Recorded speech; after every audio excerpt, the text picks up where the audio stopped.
ये कार्यक्रम को जो चलाया है, चलो क्या चला था इसमें, नवाचार है ना, और नवाचार में अपना पहला टॉपिक था SIQE। कल बात करें इसके पूरे नाम की, क्या है इसका पूरा नाम, state initiative for quality education, गुणवत्ता शिक्षा के लिए राज्य के पहल नामक एक कार्यक्रम। ये कार्यक्रम को जो चलाया गया तो इसके लिए जिम्मेदार था RTE एक्ट 2009 की कुछ धाराएं, ये मैंने आपको बताया था 8, 24 और 29। 29 में बताया गया मूल्यांकन की पद्धति, 24 में शिक्षक के क्या बताया गया, कर्तव्य बताए गए, और 8 में बताया गया सरकार के कर्तव्य। सरकार की ड्यूटी है बच्चों को कैसी शिक्षा मिले, गुणात्मक, और गुणात्मक शिक्षा उपलब्ध कराने का काम किसका है, सरकार का है, इसलिए ये कार्यक्रम लॉन्च होता है। लेकिन जब ये कार्यक्रम लॉन्च हुआ तो थोड़ी सी कहानी बताता हूं। ये था देखिए सत्र 2015-16 की बात है। 15 के अंदर क्या किया था कि जो हमारे स्कूल चल रहे थे 9 से 12, उनमें पहली बार 1 से 5 तक की क्लास को शिफ्ट कर दिया, क्योंकि 1 से 5 अलग चलते थे। यहाँ इन स्कूलों को जैसे यहाँ शिफ्ट किया, दोनों को क्या कर दिया, समन्वित कर दिया, मिला दिया, और नाम हो गया समन्वित। क्या नाम हो गया, समन्वित स्कूल, जिनमें 1 से 5 तक पढ़ने वाले बच्चे आए हैं। उन बच्चों के अंदर देखिए गुणवत्ता लाने के लिए ये कार्यक्रम लॉन्च किया था शुरू में। तो बाद में कोई रास्ता लागू हुआ, जहाँ पे 1 से 5 बच्चे पढ़ते हैं, लेकिन शुरुआत कहाँ से होती है, कौन से स्कूलों से, समन्वित स्कूलों से शुरुआत होती है। समन्वित का मतलब ये था जो 9 से 12 तक स्कूल चल रहे थे उनमें पहली बार 1 से 5 को लाया गया, और लाकर देखिए ये यहाँ लाने का उद्देश्य क्या था, क्योंकि अपने यहाँ धीरे-धीरे क्वालिटी गिरती जा रही थी छोटे-छोटे स्कूल बनाने से, ना तो मॉनिटरिंग होती, ना उनके अधिकारी आते, इसलिए वहाँ पढ़ाई का स्तर कम था। सीनियर स्कूल में अधिकारी बैठा रहता है, प्राचार्य जो होता है, उसके पास बहुत सारी पावर्स होती है शिक्षक के खिलाफ कार्रवाई करने की, इसलिए इन स्कूलों को शिफ्ट किया गया यहाँ पर। और फिर इन बच्चों में गुणवत्ता लाने के लिए कार्यक्रम लॉन्च होता है, जिसका नाम क्या था, SIQE। शुरुआत यहाँ से होती है, अब इसके बारे में बताते हैं। कार्यक्रम कौन सा था, SIQE। सबसे पहले को प्रारंभ सत्र कौन सा था, 2015-16।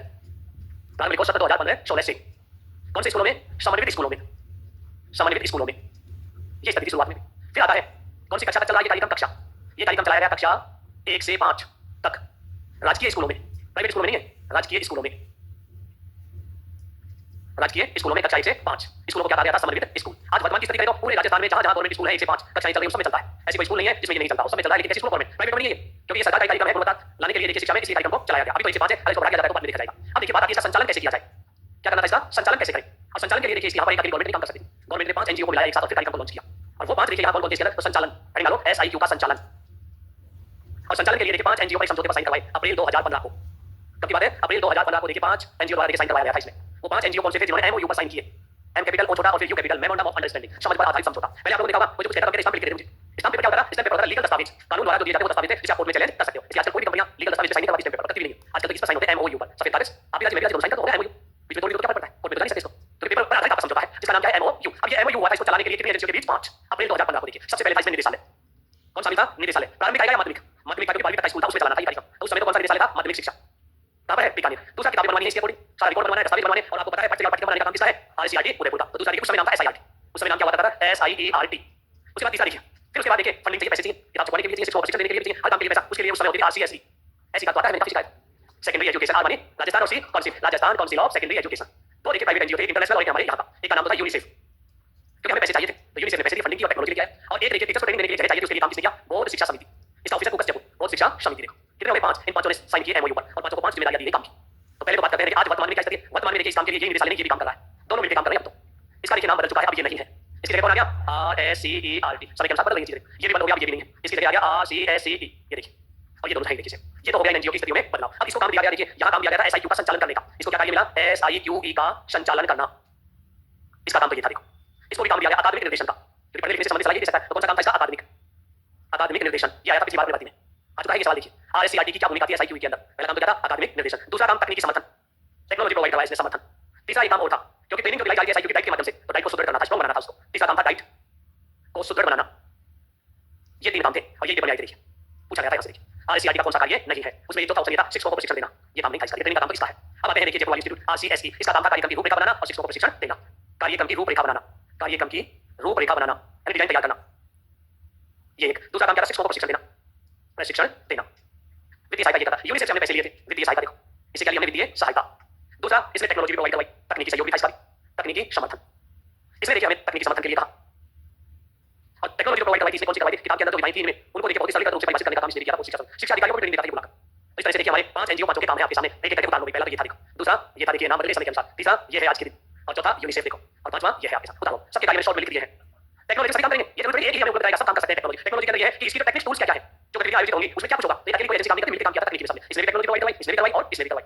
अब आप देखिए कि मैंने बताया सवाल आया था RSCRT का कार्य नहीं था या भूमिका नहीं थी, ये 3 तो सही थे, चौथा है जो भूमिका नहीं, 3 भूमिका है इसकी, लिखा हुआ है इसके आदेश में स्पष्ट, ये करेगा, ये काम करेगा, सबके काम बांट करके, तो समझते सही हुए थे, सब मिलकर काम कर रहे थे इसमें।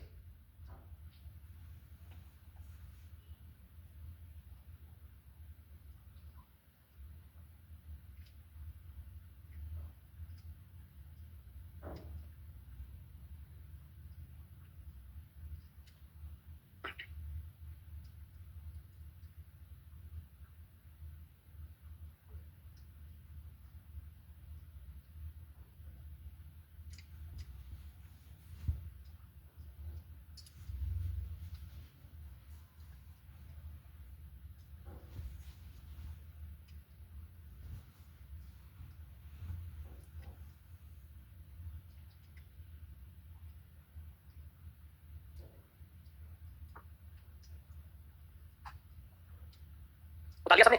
लिखो नीचे एक लाइन।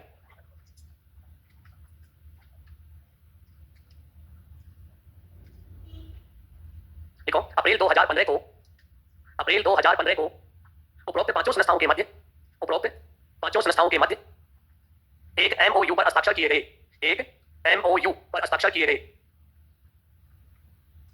अब बात आती है देखिए कार्यक्रम को चलाएंगे कौन ये पांचों। इस कार्यक्रम के उद्देश्य क्या है? क्या है इसके उद्देश्य? पहले एसआईक्यू के उद्देश्य, एसआईक्यूई के उद्देश्य। देखिए पहले तो आईटी को याद करो, जब मैंने लिखवाई थी तीन धाराओं के बीच क्या क्या बात लिखवाई थी? एक बात तो लिखवाई थी क्वालिटी एजुकेशन की, तो पहला उद्देश्य चाहिए मिल जाएगा गुणात्मक शिक्षा उपलब्ध कराना। धारा 24 में क्या बताया था? क्या बताया था? तो देखिए बालक का रिकॉर्ड रखना, इसमें देखो बालक का रिकॉर्ड संचालित करना। और क्या बताया था उसमें? शिक्षा योजनाएं बनाना, देखो इसके अंदर। और उसके बाद साझा करना, देखिए बच्चे की प्रगति को क्या करना, साझा करें। 29 में क्या बताया था? मूल्यांकन की पद्धति, ऐसी पद्धति जो भयरहित हो, तो यानी भयरहित परीक्षा प्रणाली को विकसित करना। और इन सब चीजों के माध्यम से देखिए बच्चे को सीखने के अवसर उपलब्ध कराना। सबसे बड़ा काम क्या था? सीखने के अवसर उपलब्ध कराना। ये जो सीसी पद्धति है ये बच्चे को क्या देती है? सीखने के अवसर। इसकी बात करें हम सीखने के अवसर। और देखिए आप इस पद्धति के अंदर प्रत्येक बच्चा देखिए अपनी रुचि और इसके अनुसार क्या करता चला सीखता है। और केवल हम बच्चे का क्या निर्धारण करते हैं? उस बच्चे की देखिए आयु और कक्षा के अनुसार शैक्षिक स्तर। बच्चा 8वीं में पढ़ रहा है, आयु के अनुसार आ गया। कक्षा कौन सी होगी? 7वीं होगी, 8वीं होगी, लेकिन एजुकेशन लेवल क्या है उसका? अगर कुछ नहीं आता तो सीखा है। इसके माध्यम से बच्चे का क्या करना चाहते हैं? स्तर का निर्धारण इन्हीं सब उद्देश्यों की प्राप्ति के लिए कार्यक्रम लॉन्च किया जाता है जिसका नाम क्या है? एसआईक्यू। अब इनको लिखो एक एक करके लिखवाता हूं। नंबर 1 गुणात्मक शिक्षा उपलब्ध कराना। पहला उद्देश्य लिखिए गुणात्मक शिक्षा उपलब्ध कराना। नंबर 2 सीखने के अवसर उपलब्ध कराना।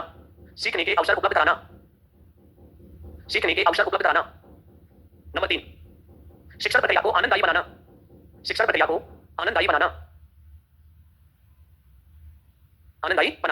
चौथा लिखिए परीक्षा के भय को समाप्त करना। फिर लिखो बालक की प्रगति माता पिता से साझा करना।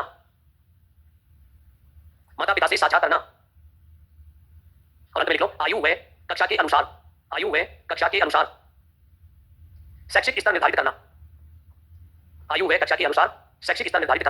इतने उद्देश्यों इन उद्देश्यों की प्राप्ति के लिए देखिए हमारा कार्यक्रम चलाया गया जिसका नाम क्या है? एसआईक्यूई। अब देखिए हाल ही में नई चीज जोड़ी, इसमें जब से नई शिक्षा नीति आई एक नया कार्यक्रम इसमें और शामिल कर दिया, एफएलएन। नाम सुना है? Foundational literacy and numeracy. Foundational को हम क्या कहते हैं? बुनियादी। लिटरेसी को क्या कहते हैं? साक्षरता। एवं न्यूमेरेसी को हम क्या कहते हैं? संख्या ज्ञान। ये देखिए ये है हमारा एफएलएन। और शिक्षा नीति का दूसरा लेसन है। एजुकेशन पॉलिसी का कौन सा लेसन है? दूसरा लेसन है। तो देखिए इसको भी इसमें शामिल कर दिया। इसमें जो कहा गया इसमें ये कहा गया है 3 से 9 साल के बच्चे की शिक्षा की व्यवस्था है। इसमें बता देता हूं शिक्षा नीति में भी है। इसके अंदर देखिए टारगेट दिया गया है 2026 तक। कौन सा है? 26-27 तक 3 से 9 साल के बच्चे को पढ़ना लिखना। साक्षरता का मतलब क्या है? पढ़ना लिखना और संख्याओं का ज्ञान कराना मूल उद्देश्य है। और 9 साल का बच्चा कौन सी क्लास उत्तीर्ण कर लेगा? कक्षा 3। कौन सी उत्तीर्ण कर लेगा? 30वीं उत्तीर्ण कर लेना। इसलिए देखिए यहाँ पर फोकस किया जाए कि हमारी सबसे बड़ी कमजोरी ये थी बच्चा 8वीं में पहुंचे पढ़ना लिखना नहीं आता। तो सबसे पहले क्यों ये काम करें? जब बच्चे को पढ़ना लिखना और संख्याओं का ज्ञान हो जाएगा जो बड़ा होगा अपने आप देखिए उसका मस्तिष्क पता है। जिसको पढ़ना लिखना नहीं आता फिर कितना ज्ञान दे उसको कुछ नहीं है उसके लिए सारी चीजें देखा। इसलिए नई शिक्षा नीति में भी 5 + 3 + 3 + 4 इसलिए 5 साल की एजुकेशन की। और यहाँ जो शिक्षा लेगा बच्चा 3 से 8 वर्ष के लिए देखिए उस बच्चे के लिए हो जाएगा आंगनवाड़ी अनौपचारिक शिक्षा। उसके बाद ये रहेगा 3 और 4 साल का आंगनवाड़ी। फिर उस बच्चे के लिए बनाई जा रही है बाल वाटिका, साल से चालू हो रही है बाल वाटिका। वहां रहेगा 5 साल का बच्चा। 6 साल का होते कक्षा 1 में एडमिशन हो जाएगा उसका देखिए। और 7 साल का होते देखिए और उसके बाद 8 साल का होते तीसरी में। और 8 साल का देखिए जैसे उन्होंने बच्चा तीसरी पास कर चुका होगा इसलिए इसको 3 से 9 साल देखो आप। और यही एजुकेशन पे जोर दिया था। ये दोनों तो है अनौपचारिक।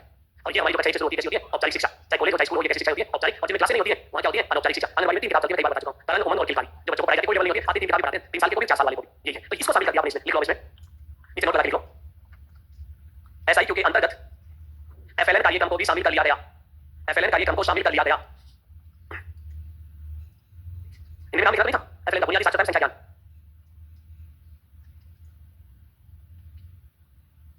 अब देखिए बात आती है कि ये कार्यक्रम जो है किस तरह से इसकी मॉनिटरिंग की जाएगी। चलाने वाले तो 5 लोग थे। अब देखिए अधिकारियों के ग्रुप बनाए गए स्टेट लेवल और डिस्ट्रिक्ट लेवल पर इसको चलाने के लिए। क्या बनाया इसको? चलाने के लिए मॉनिटरिंग करने के लिए। तो लिखिए एसआईक्यू कार्यक्रम की मॉनिटरिंग। एसआईक्यूई कार्यक्रम की मॉनिटरिंग को देखिए इनमें प्रबोधन। और प्रबोधन के लिए देखिए प्रमुख रूप से 2 लेवल डेवलप किए गए। एक लेवल को तो कहा गया राज्य स्तर और दूसरे लेवल को कहा गया जिला स्तर।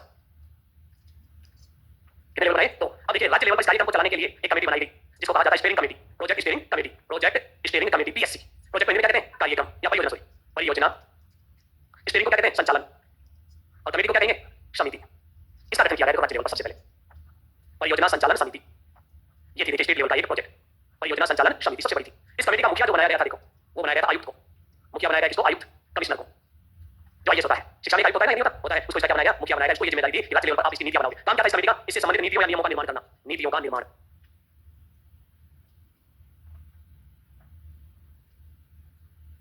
क्या थी? स्टीयरिंग कमेटी संचालन समिति थी। लिख लिया। इसके नीचे देखिए कमेटी थी इसके द्वारा बनाई गई पॉलिसी को लागू करने वाली working committee. State working group बनाया गया देखो स्टेट वर्किंग ग्रुप। इनमें क्या कहेंगे? स्टेट को कहते हैं राज्य, वर्किंग को कहते हैं कार्यकारी और ग्रुप को कहेंगे समूह। ये देखिए यहाँ पर एक समूह बनाया गया था इसका नाम क्या था? राज्य कार्यकारी समूह एसडब्ल्यूजी स्टेट वर्किंग ग्रुप। इसकी जिम्मेदारी देखिए जो दी गई थी मुखिया को। मुखिया किसको बनाया गया? अतिरिक्त आयुक्त को। अतिरिक्त एडिशनल देखिए यहाँ कमिश्नर अतिरिक्त आयुक्त इसको दी गई। आप ये काम देखेंगे अतिरिक्त आयुक्त को देखिए ये काम दिया गया। काम क्या था इसका? एसआईक्यू का क्रियान्वयन करना। का ये लिखे थे एसआईक्यूई का क्रियान्वयन करना यानी इसकी योजनाओं को राज्य में क्या करना? लागू करना। ये नीति बनाई गई लागू करना बात करना। एक कमेटी और बनाई गई थी देखिए आईसीआरटी को किताबें तैयार करने वाली। अकादमिक निर्देशन देने पर अगर कोई अटक जाएगा किसी प्रकार की समस्या आएगी कोई तो ऐसा हो तो सलाह दे सके। इस काम को कैसे करना है, तो वो बनाएगी एक अकादमिक ग्रुप। तो लिखिए इसके बाद अकादमिक कार्य के लिए ग्रुप और बनाया गया, उसका नाम क्या था, स्टेट एकेडमिक ग्रुप। हिंदी में क्या कहेंगे, राज्य अकादमिक समूह।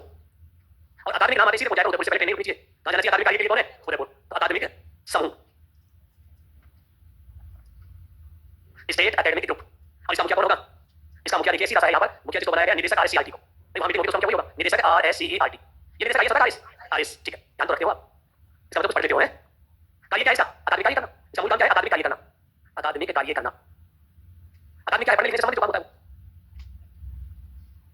अब चलते हैं जिले में भी जिम्मेदारी दी गई है, देखो इसमें दी गई है जिले में भी काम। और जिला लेवल पर कमेटी होती है डिस्ट्रिक्ट कोर ग्रुप। क्या नाम रखा गया, डिस्ट्रिक्ट यानी जिला कोर ग्रुप, जिला कोर ग्रुप कहते हैं इसको। और यदि हम इंग्लिश में देखें तो डिस्ट्रिक्ट कोर ग्रुप। और हिंदी में क्या कहेंगे, जिला कोर को क्या कहेंगे, मुख्य। और ग्रुप का होता है समूह, लेकिन इसको ऐसे लिखा है हिंदी में भी, जिला core group, DCG, district core group बनाया गया। मुखिया बनाया गया जिला शिक्षा अधिकारी को जिम्मेदारी दी। मुखिया कौन होगा जिले में, जिला शिक्षा अधिकारी टीओ, इसको दी जिम्मेदारी उस समय। फिर उसके बाद देखिए इसका काम क्या था, मॉनिटरिंग करना जिला लेवल पर। कार्य क्या था इस कमेटी का, जिला स्तर पर एसआईक्यूई का संचालन व मॉनिटरिंग करना, ये काम था।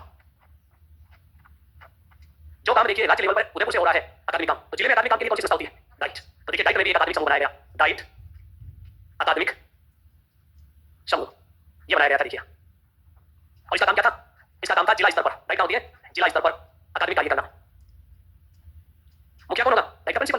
मुखिया कौन होगा यहाँ, डाइट का प्रिंसिपल, क्योंकि जैसे यहाँ मुखिया कौन था, आरएससीईआरटी का निदेशक। ये पांच कमेटियां देखो, उसको चलाने के लिए तब जाके सफल हो पाया कार्यक्रम। और ये अधिकारी फील्ड में घूमते रहते थे इस चीजों के लिए, जो भी नए निर्देश जारी होते हैं, स्टेट स्टेट कमेटी से जारी हुआ करते थे, स्टेट लेवल की कमेटी। इसका नाम क्या था, प्रोजेक्ट स्टीयरिंग कमेटी, परियोजना संचालन समिति। यहाँ से निर्देश जारी होते थे और इन निर्देशों की सफलता करवाते थे अपने लेवल पर। पढ़ने लिखने के निर्देश जारी होते थे, यहाँ से जारी होते थे। काम की जिम्मेदारी दी जाती थी, काम था। और जिला लेवल के अधिकारी को क्या करते थे, लागू करते थे, कमेटी बनी। खंड लेवल पर कोई कमेटी नहीं थी और ना कोई स्कूल लेवल पर कोई समिति थी, बस उनको आदेश मिलता है, स्कूल की जांच करके आना है। इसका एक फॉर्मूला था जांच का, एसआईक्यू का, 4 पेज का होता था। एक एक बिंदु आदमी स्कूल में काम कर लिया, ये किया नहीं, यस नो, यस नो, नहीं किया तो नहीं, ऐसे बात कर याद रहेगा, या तो यस या नो, कोई ऑप्शन उसमें। उसके आधार पर स्कूल की मॉनिटरिंग होती थी, परफॉर्मेंस निर्देश। जहां नो की संख्या ज्यादा होती थी, उनकी लापरवाही होती थी। कुछ चीजें होती थी जो नहीं हो पाती थी, ठीक है। बाद में इसमें देखिए, इसमें परफॉर्मेंस में यस नो के नंबर कर दिए, पूर्ण काम किया तो 5 अंक, आंशिक किया तो 3 अंक, शुरू नहीं किया तो 0 अंक, ऐसे कर दिया। और जब टोटल अंक निकालते थे, टोटल जब करते थे 100 में से कितने अंक आए स्कूल के, और फिर उसके अंदर वो मान्यता करते थे, इससे कम अंक आने वाले स्कूल की लापरवाही होगी। ऐसे देखिए मॉनिटरिंग होने लगी और ये काम तोड़ने लगा। लेकिन अब ये जो सरकार आई बीच में कोरोना के बुला लिया एसआईक्यू, आपको कोई ध्यान नहीं दिया इसमें, बीच में 2 साल कोरोना के हो गए। इस चक्कर में कार्यक्रम, लेकिन जब बीजेपी गवर्नमेंट उस समय चला था, बड़ा कार्यक्रम था, बस एक ही चीज की होती थी, हमेशा एसआईक्यू। आपको साइड में ये लिखा हुआ हर तीसरे विषय देते थे, पूरे राजस्थान के टीचर की बुलाते, ऑनलाइन किसी भी टीचर से बात कर लिया करते थे, क्योंकि साल भर उनके पास क्या होता था, पूरा डाटा, किसी भी एडवांस प्रिंसिपल को इश्यू करा लिया करते थे, उसे कौन सी क्लिक करके कंप्यूटर से निकाल लेते, किसी को पता एसआईक्यू क्या करेगा। और पूरा राजस्थान देखा जाए, 8 राजस्थान के सामने देखिए। और जब देखिए प्रिंसिपल सेक्रेटरी लेते हैं, साहब पूरी लगा देते हैं, जवानी निकलती है बात उन लोगों की भी, बोले क्या बोले इसी हो जाए, तो राजा देखिए विषय सबसे ज्यादा पूरा राजस्थान सुनता है। कई बार आत्मा चाची दे जाती है वहीं पे, धीरे-धीरे जो हमारा शिक्षा से चाची की होगी, तुरंत समय तो चाची को बेटा वासी करता है, उससे पहले फैक्स आ जाता है उसके पास, या व्हाट्सएप पे चाची आ जाएगा सस्पेंड। क्योंकि हमने देखा इन चीजों को लाइव इस तरह से, क्योंकि ये तो प्रशासनिक अधिकारी आत्मा निर्णय नहीं है, कौन कहना नहीं, आप सोचते हैं ये तो तुरंत करते हैं, सुनाई का बात करते हैं ना, एक बार बनाए तुरंत। तो इसलिए देखिए इस कार्यक्रम को चलाया गया स्टेट लेवल से। अब देखिए आप लोगों के मन में जिज्ञासा होता क्या था, उद्देश्य बता दिए, योजना बता दी, अधिकारी बता दिए, लेकिन काम क्या था इसके अंदर, तो देखिए एसआईक्यू की प्रक्रिया, प्रोसेस इसमें होता क्या था वो देखते हैं। एसआईक्यूई की प्रक्रिया, इसमें पढ़ाया था एक बच्चे को, अच्छा सवाल पूछा मेरे से, उसका हम तो लेक्चर है 9 से 12 तक पढ़ाएंगे, कौन सी क्लास पढ़ाएंगे, 9 से 12 तक, ये ऐसे बात क्यों सिखा रहे हो, इसका क्या मतलब है। अच्छा सवाल था उसका, देखिए कि ऐसा कोई प्रोग्राम पढ़ाते जो हमारे देखिए काम स्कूल में जाते हैं और उस प्रोग्राम को सीख कर बच्चों को फायदा होता है, ऐसे बात हम क्लास में नहीं जाते, हमारा क्या काम इस चीज को, सब सरकार के बिना सोचे समझे टॉपिक दे दी, क्योंकि ये बात है ना, कौन से स्कूल में चलेगा, 1 से 5 आपकी क्या काम आएगा, नहीं कर रहे हो बताओ। बहुत अच्छी बात है, देखिए आप लोगों को बनाया जाएगा हेड टीचर, 5वीं तक का क्या बनाया जाएगा, हेड टीचर, आपके अंदर काम करेंगे, एसआईक्यू का सारा रिकॉर्ड आएगा, आपके साइन होंगे, आपके साइन होने के बाद फिर बुलाएगा प्रिंसिपल साहब, आपको मिल जाएगा सारी रिपोर्ट, हम टीचर को बुला के चलो भाई साहब के पास सब ये रिकॉर्ड है, तो वो आपसे क्या जांच कर लिया, उनसे संतुष्ट हो तो साइन करेंगे रिपोर्ट। तो आप बीच में क्या है कड़ी है, इसलिए आपके लिए जरूरी था इस चीज को जानना। वहां जाके स्कूल में पता क्या होता है, और सारे देखिए वहां पहले नहीं था कार्यक्रम, लेकिन आज तो नहीं पता एसआईक्यू होता क्या है, ना तो सरकारी ट्रेनिंग नहीं, ना कुछ और हमें पता ही नहीं है। लेकिन याद रखना लेक्चर ये नहीं कहेगा, मुझे पता नहीं है, मैंने पहले भी बताया, आज भी बताता हूं, स्टेट कैडर सर्विस का मतलब होता है पूरी स्टेट की नॉलेज होनी चाहिए एजुकेशन की, तब तो आप उस पर लाइव हो। एसडीएम का काम देखिए, हर चीज की नॉलेज रखना, मुझे कैसा मुझे ज्ञान ही नहीं इन चीजों का, मुझे पता है स्कूल में लेके गया था थोड़ी जाने का, सोचिए आप वो प्रशासनिक अधिकारी कोई भी काम हो अपनी डिग्री को करना, जानकारी नहीं, अब जमीनी विवाद होते हैं, इस समय यहाँ थोड़ी जमीन के देखिए जो मामले होते हैं उन मामलों को ना तो पढ़ते हैं एसडीएम साहब बैठ के, क्योंकि फैसला देना है कोर्ट के अंदर, एसडीएम बनता है वो क्या करता है, सब डिवीजन मजिस्ट्रेट का काम भी करेगा, और सुनवाई करेगा, सुनवाई करने के बाद निर्णय देगा किस आधार पे, किताबें पढ़ी जानी पड़ती है, रात भर पढ़ना पड़ता है उनको। तो आप लोगों को भी पढ़ पढ़ा के जैसे जैसे उस चीज की आदत पड़ेगी जानकारी, ये नहीं था मुझे पता ही नहीं, तो लोग संदेह करने लग जाएंगे, कहीं उस रास्ते से तो नहीं आया है। चलो अब इसके अंदर देखिए 3 चीजों का सवाल किया गया है, 3 काम होते हैं और 3 काम ही क्या-क्या है एसआईक्यू के अंदर, वो तीनों इंपॉर्टेंट है। एक काम इसमें दिया गया है सीसीपी, दूसरा काम है इसमें एबीएल और तीसरा है सीसीई, ये 3 चीजें होती है इसमें। और एक फॉर्मूले के रूप में लिख सकते हैं सूत्र के रूप में सीसीपी एबीएल प्लस सीसीई बराबर एसआईक्यूई, इसकी पूरी प्रक्रिया में ये 3 चीज है। सबसे पहले आता है सीसीपी, चाइल्ड सेंटर्ड पेडागोजी, बता दो साथ में पेडागोजी, और हिंदी में लिख देता हूं बाल केंद्रित शिक्षण, बाल केंद्रित शिक्षण। दूसरा ABL activity based learning, Hindi में कहते हैं गतिविधि आधारित अधिगम, और तीसरा आता है कंटीन्यूअस एंड कॉम्प्रिहेंसिव इवोल्यूशन।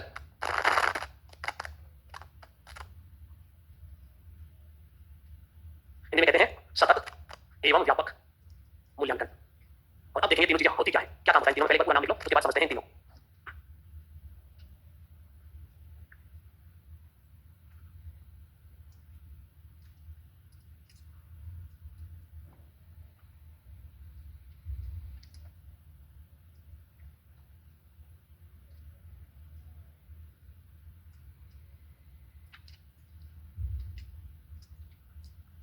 लिखिए अभी, चलो बात करते हैं एक चीज को समझिए। देखिए पहले जो पढ़ाई होती थी TCP, teacher centre pedagogy. One में देखिए हमेशा होता था शिक्षण। टीचर को जो आता है वो पता चला जाता था, बच्चे चुपचाप बैठे उस चीज को सुना करते थे। चाहे बच्चे के लेवल का हो या न हो, लेकिन टीचर अपने बोर्ड से खुद बात करता रहता। पहले ये कहा जाता था कि वह कक्षा का सबसे अच्छा जिसकी आवाज नहीं आई। चाहे सारे बच्चे सो जाओ, लेकिन आवाज नहीं आनी चाहिए। आज मनोवैज्ञानिक कहते हैं वो बिल्कुल गलत था। सबसे अच्छा कक्षा वो है जहां शिक्षक और शिक्षार्थी की आवाज बात कर जाती हो। उनके बीच में होने वाली अंतरक्रिया होनी जरूरी है मनोवैज्ञानिक रूप से। देखिए उसके बाद एक और बात आती है निकल के कि देखिए शिक्षक कितना ही वर्क कर लो, बोर्ड पर बच्चे स्थायी रूप से नहीं सीख पाते हैं। जब तक बच्चों से उनकी रुचि और उसके अनुसार कार्य करवाया जाए, बच्चों की शिक्षण में जब तक भागीदारी नहीं होगी, बच्चे में तब तक ज्ञान का निर्माण नहीं हो सकता। तो बच्चों से ऐसी गतिविधियां करवाई जाए, इस प्रकार की पद्धति को अपनाया जाए, बच्चों की भागीदारी 100% हो और बच्चे स्वयं उन चीजों को सीखें और स्वयं भागीदार हो, अपनी रुचि और स्तर के अनुसार काम करें। तो ऐसे शिक्षण को हम कहते हैं बाल केंद्रित शिक्षण। एक लाइन लिख लो छोटी सी, बालक की रुचि व स्तर के अनुसार तथा शिक्षण में भागीदारी हो, तो हम उसे क्या कहेंगे? बाल केंद्रित शिक्षण कहते हैं। तो पहली बात तो ये की गई, जो कुछ भी करवाना है बच्चों से करवाना है, उनकी भागीदारी सुनिश्चित करनी। It means CCP, child centre pedagogy. यानी शिक्षण कराने की जो प्रवृत्ति है उस प्रवृत्ति में किसकी भागीदारी सुनिश्चित करना? बालक की। अब आता है दूसरा एबीएल, एक्टिविटी बेस्ड लर्निंग। अब ये एक्टिविटी बेस्ड लर्निंग है, इसके अंदर ये कहा गया बच्चों को देखिए जो कुछ भी सिखाया जा रहा है या अधिगम कराया जा रहा है वो गतिविधि आधारित हो। कोई ना कोई एक्टिविटी कराओ और उसके माध्यम से बच्चे को सिखाओ। अब गतिविधि के लिए अपने टूल्स है आज के दिन। पहला टूल्स आता है एबीएल क्लासरूम। ये बना दिया गवर्नमेंट ने प्रत्येक स्कूल में। देखो कैसी होती है इसकी क्लासरूम की, एक बार मैथ का होता है, एक बार हिंदी की होती है, एक बार इंग्लिश की होती है, सामने वाली बात खाली होती है, जिस पर एक बोर्ड होगा और एक फैलन बोर्ड होगा जहां बच्चे द्वारा की गई चीजों का प्रदर्शन किया जाएगा। और बाकी जो तीन दीवारें पर 2.5 फीट के नीचे काली या ग्रीन पट्टी बनाई जाएगी। गणित वाली जगह स्क्वायर बनाई जाएंगे, अंग्रेजी वाली जगह फोर लाइन बनाई जाएगी और हिंदी वाली सिंगल लाइन बनाई। ऊपर बच्चा देखेगा, नीचे बच्चा लिखेगा, ऊपर बच्चा देखेगा, नीचे लिखेगा, विभिन्न प्रकार के रंग चौक रखिएगा। बच्चे का मन करेगा पढ़ना, हिंदी पढ़ना, अंग्रेजी पढ़ना, अंग्रेजी वहां पर देखिए जी। वहां छोटे छोटे चित्र भी बने हैं, आधी अधूरी पहेलियां भी हैं। उनके माध्यम से बच्चों को कहा जाता है कहानी को पूरी करो चित्र देखकर क्या करना चाहिए, तो उनको जोड़ तोड़ना सिखाता है शिक्षक और बच्चे उसमें लगे रहते हैं। ऐसे कक्षा का नाम क्या है? ABL classroom. लेकिन आप भी जानते हो बच्चा ज्यादा दिन इन चीजों को झेल नहीं पाता है, तो रोज यही है ये दीवार। इसलिए देखिए अब सरकार ने बच्चों के लिए कहा एक एबीएल किट और दिया जाएगा जो 6000 का लगभग देखिए प्राइवेट खरीदे तो उसका नाम है एबीएल किट। और ये किट वास्तव में सबके घर में होना चाहिए छोटे बच्चों को। इतना ज्यादा बच्चे में देखिए तर्क शक्ति और ज्ञान का निर्माण करने का। इसमें विभिन्न प्रकार के खिलौने होते हैं, सारे बच्चों के देखिए फर्स्ट के बीच में लेते हैं बच्चों के खिलौनों को। उसके बाद देखिए जो बच्चा समझदार होता है सारे खिलौने होते नहीं, वो देखिए एक इसके अंदर गुड़िया आता है, सारे चित्र बना हुआ, उस चित्र को लेकर कहता है कि सबसे पहले ए निकालो, उसमें ए लिखा हुआ, सारे कार्ड चार्ट होते हैं, प्लास्टिक के होते हैं, ऐसी चीजें होती हैं। ए उठा के लाएंगे क्वेश्चन बच्चे मिल जाए, उसको जोड़ दिया सबको ए आ ई जो भी होता है या ए बी सी डी और फिर कहता है कि चित्र बन गया। फिर उनमें से देखिए बच्चा एक पीछे निकाल लेता है, पता कौन सा एक्सरसाइज कर लिया मैंने, सारे चित्र बोल बोल के बाद देखिए बच्चे लगे रहते सीख जाते हैं। फिर उन शब्दों को जोड़ना देखिए कमल सिखाना है तो देखिए पहले कैसे कमल लिखा है मैं ढूंढ गया, मैं ढूंढ गया, फिर ले ढूंढ, बच्चे सारे दिन गतिविधि करते हैं। उससे धीरे धीरे देखिए आज की मनोविज्ञान क्या देखना उन्होंने कहा कि पहले सिखाते थे बारह आजकल नहीं सिखाए जाते। रैंडमली सिखाओ, बच्चे को बताओ मत।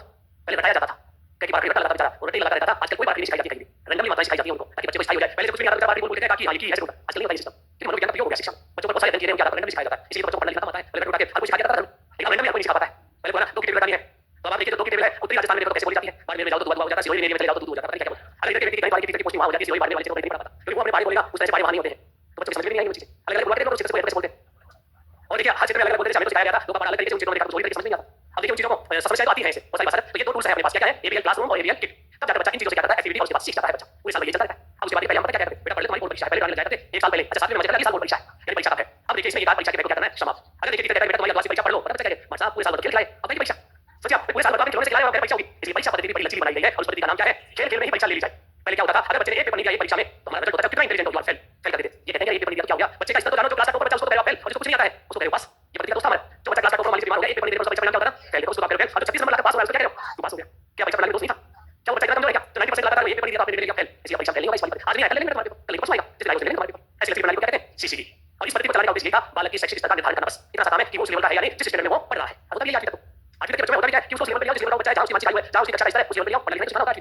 और करना क्या है बहुत सारे लोग हमेशा अपने बच्चों को स्कूल में भेजते हैं, जरूरत नहीं होती उनकी बात, अगर घर में पढ़ाने की व्यवस्था होती है स्कूल में कमी चला लेते हैं और अपने बच्चे को पढ़ने एक विषय होता है गणित, बाकी कोई विषय नहीं होता पढ़ने का सुविधा देखा जाए तो। और दूसरा होता है कम्युनिकेशन, कम्युनिकेशन के लिए भाषा चाहिए, इंग्लिश को चुनो या हिंदी को चुनो। आज के जमाने में इंग्लिश कम्युनिकेशन के लिए बातचीत करने के लिए भाषा बहुत स्ट्रांग हो और एक मैथ, जिससे बच्चे का मानसिक विकास और मानसिक विकास हो जाता है तो बच्चा सब काम करेगा आसानी से। और सबसे ज्यादा जो इनमें और ऐसे कहते हैं कि सहमत होते नहीं भी इसको नहीं आता, कुछ नहीं आता है। इसलिए हर लेवल पर गणित को फोकस किया जाता है क्योंकि इसका संबंध हमारे किसी है मस्तिष्क से और हम करना भी चाहते हैं मस्तिष्क का निर्माण करने को फोकस करते हैं। इसलिए सबसे ज्यादा इसलिए कई बच्चे क्या पढ़ते हैं कैलकुलेशन देखो कोई साबित फटाफट करते हैं तो समय बदल पहले पहाड़ी लगवाते थे, आधे का पारा डेढ़ का पारा पौने का पारा डेढ़ का पारा सारी बातें उनकी कैलकुलेशन पहले सिखाया नहीं जाता था। 5वीं तक उन्हें कैलकुलेशन करवाया जाता था, किताबें उस समय में बच्चा यही सीखता था और नहीं सीखता तो मार मार के भाग जाते थे, स्कूल से नाच जाते थे बच्चे, पहले ये सिस्टम था। तो अब अपनी तीनों चीजें हैं और तीनों के बारे में हमने बात की है, तीनों रियलिटी को इसके अंदर क्या लिखा था कि बच्चे की सहभागिता बनाना, इसमें क्या लिखना टूल्स टूल्स कितने हैं। तो और इस पद्धति के बारे में थोड़ा सा डिटेल से बताऊंगा। लिखो तो इस पद्धति को लिख लो सीसी, सतत एवं व्यापक मूल्यांकन। अच्छा नहीं लिखा, लिख लीजिए।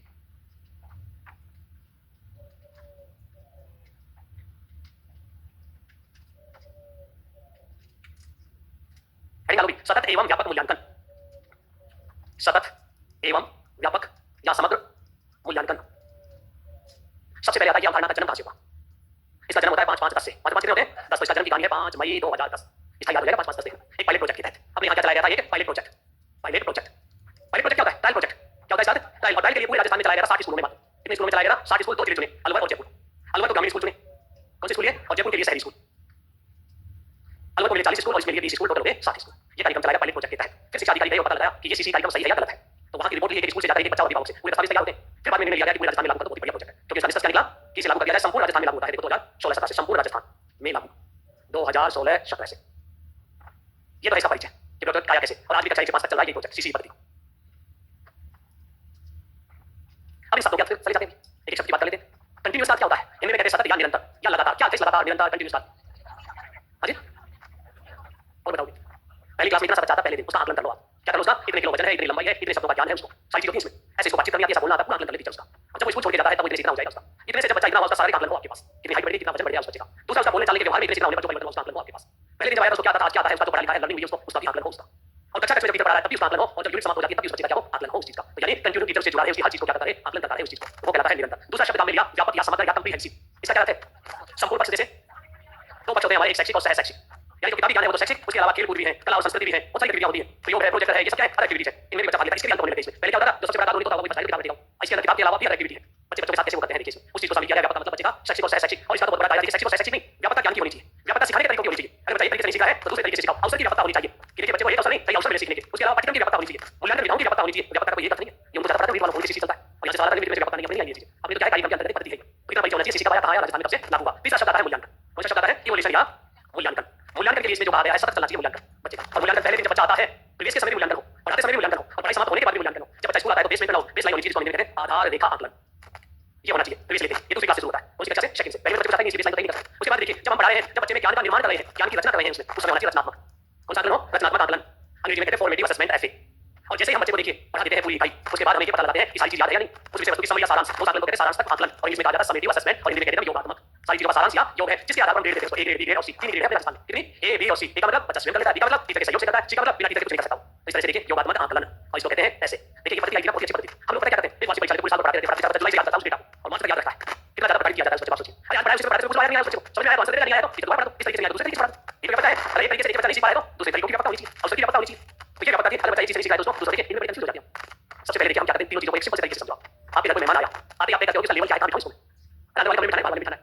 अभी तैयारी करिए, आपके बहुत फैमिली होते हैं, उसको सीधे बेडरूम में ले जाकर बैठे हुए, और देखिए परिचय नहीं होता है तो क्या करते हैं, ड्राइंग रूम में बिठा देते हैं। तो पहले आप उसका स्तर जान करो, उसको बिठाना है। अब उसको देखिए, उसके बाद देखिए आप रसोई में चाय बनाने के लिए जाते हैं, चाय बनाते समय चाय बनाने आती है, चाय बनाते समय हम क्या करते हैं, चाय को चेक कर लेते हैं, चीनी कम है और डाल दो, चीनी की मात्रा ज्यादा होगी या तो पानी डालो या दूध डालो।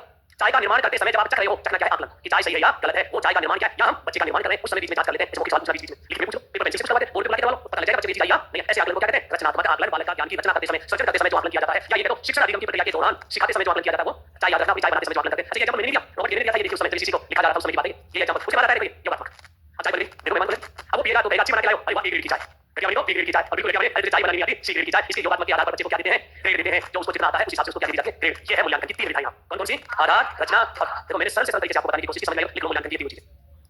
मूल्यांकन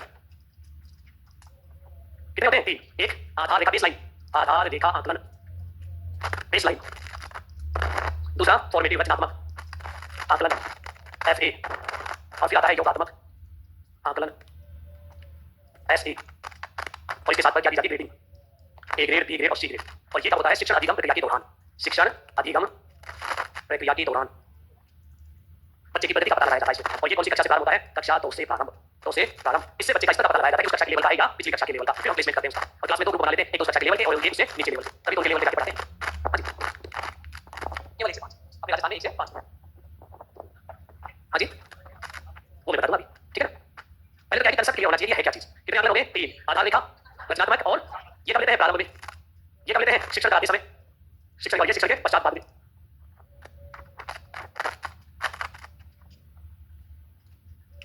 अब लिखो एसआईक्यू का पाठ्यक्रम, अब लिखने पे लगा ध्यान नहीं होता है, बातों में लगे रहते हो, लिखो जल्दी से।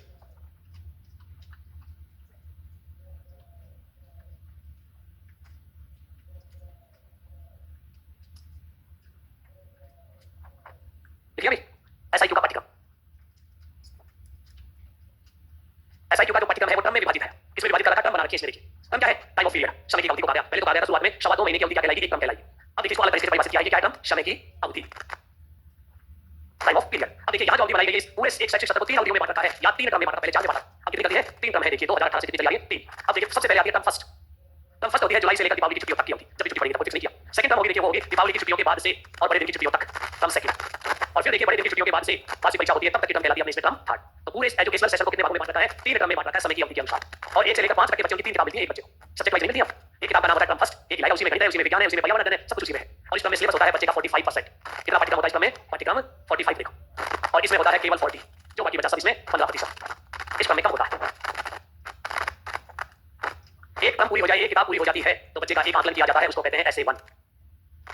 ये क्या है, आकलन है। देखो एक टर्म खत्म, बच्चे का आकलन कर लो, एसे 1। और जैसे जैसे 1 हो जाए तो देखिए उसके माता पिता को बुला लो, दिखा दो उस बच्चे की प्रोग्रेस, तुम्हारी लाडली की प्रोग्रेस है ये। किसमें दिखाएंगे? पीटीएम में। क्या बुलाएंगे? PTM first. तो उद्देश्य यही सब चीजें थी, बालक की प्रगति माता पिता से साझा करना और बालक का रिकॉर्ड रखना हर देखिए गतिविधि का।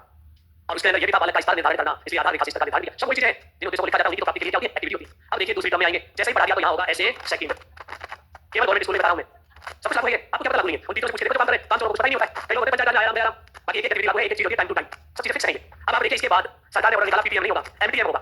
क्या होगा यहाँ पर? एमटीएम, मदर टीचर मीटिंग होगी, दूसरे में माता ही आएगी, इसलिए इसका नाम रख दिया एमटीएम सेकंड हो गई। फिर देखिए उसके बाद आता है ऐसे 3। तो एक साल में कितने ऐसे हो गए? 3 ऐसे होते हैं। और यहाँ फिर होगी देखिए बालक की प्रगति साझा पीटीएम थर्ड। तो बताइए पूरे साल भर में 1 से 5 तक के बच्चों की कितनी पीटीएम होती है? 3 होगी। देखिए उसमें आ जाएगा एमटीएम पीटीएम का पार्ट है। और कितने ऐसे होते हैं? 3। बच्चे को कितने टर्म में विभाजित किया? पूछे आपसे, ऐसा क्यों पूछेगा? ऐसे लाइन बना के देगा, एक सेक्शन में 3 टर्म होती है या 4 टर्म होती है, कौन सा गलत पूछेगा? कितने ऐसे होते हैं? 3। कितनी देखिए पेरेंट्स और टीचर्स की मीटिंग होती है? 3। बालक की प्रगति साझा किसमें की जाती है? नहीं करते, दिखाते तुम्हारी लाडली की प्रोग्रेस, ए ग्रेड आई, बी ग्रेड आई या सी ग्रेड, और खत्म हो जाता है। ऐसा ही देखिए पीटीएम होगी, बात खत्म, बच्चे की प्रोग्रेस दिखा दी। उतार लो इसको, देखते हैं पीटीएम को। अब कुछ लगा होगा कि ऐसा ही तो आप ही करने बैठे हो, और कुछ चीजें देख ली आपने, इसमें सीखा इसमें। अच्छा पता है मैं क्लास को पढ़ा के निकला, एक बच्चा ऑर्डर लेके आया मेरे पास, बोला साहब ये पीटीएम तो होते नहीं है, आप गलत बता रहे हो। मैंने कहा चलो सर ये कॉपी करके सबका ऑर्डर है। तो मैंने कहा इसमें सही ढंग से सब्जेक्ट क्या लिखा है? आरकेएसएमपीके का, क्योंकि पिछले साल कोरोना के बाद एक नया कार्यक्रम चलाया था राजस्थान के शिक्षा में बढ़ते कदम, तो ये उसकी पीटीएम है। ऐसा ही क्योंकि पीटीएम नहीं है, वो किसी राजस्थान के शिक्षा में बढ़ते कदम, तब उसने देखा मेरे ध्यान नहीं दिया, अभी शिक्षा की जरूरत पड़ती है। अगर आप इन चीजों को ढूंढ लेते समझ लेते तो फिर हमारी जरूरत 3 चीजों में बाकी बहुत होती है। लिखो इसके बाद 2-3 कागज लगता है टीचर रिकॉर्ड, क्योंकि मैंने लिखा था शिक्षक के करता हूं मैं, क्या लिखा था? रिकॉर्ड रखना, रिकॉर्ड किसमें रहता है वो लिखो, लास्ट लिखो ऐसा ही क्योंकि दस्तावेज, दस्तावेज डॉक्यूमेंट्स, ये तथ्यात्मक सूचनाएं हैं। सीधे कितने क्रम होते हैं? 3। कितने ऐसे होते हैं? 3। और कितने पीटीएम होती है? 3। अब लिखो दस्तावेज। सबसे पहले शिक्षक योजना डायरी, हर 15 दिन में योजना बनाता है टीचर। शिक्षक योजना डायरी 7 डायरियां होती है, 1 2 कितनी डायरियां होती है? 7। लिखो नंबर 1 डॉक्यूमेंट कौन सा है? शिक्षक योजना डायरी, कितनी होती है? 7। दूसरे नंबर पर portfolio file, portfolio file best एक लाइन लिख लो, प्रत्येक बच्चे की एक फाइल, प्रत्येक बच्चे की एक फाइल। क्या होता है इस फाइल में? बच्चे द्वारा की गई गतिविधियों का रिपोर्ट, टीचर पढ़ने के लिए फाइल लगाता रहता है। पहले पता क्या कहते थे हमारे मार्क्स साहब फोटो कितने कुछ पढ़ाते बच्चे।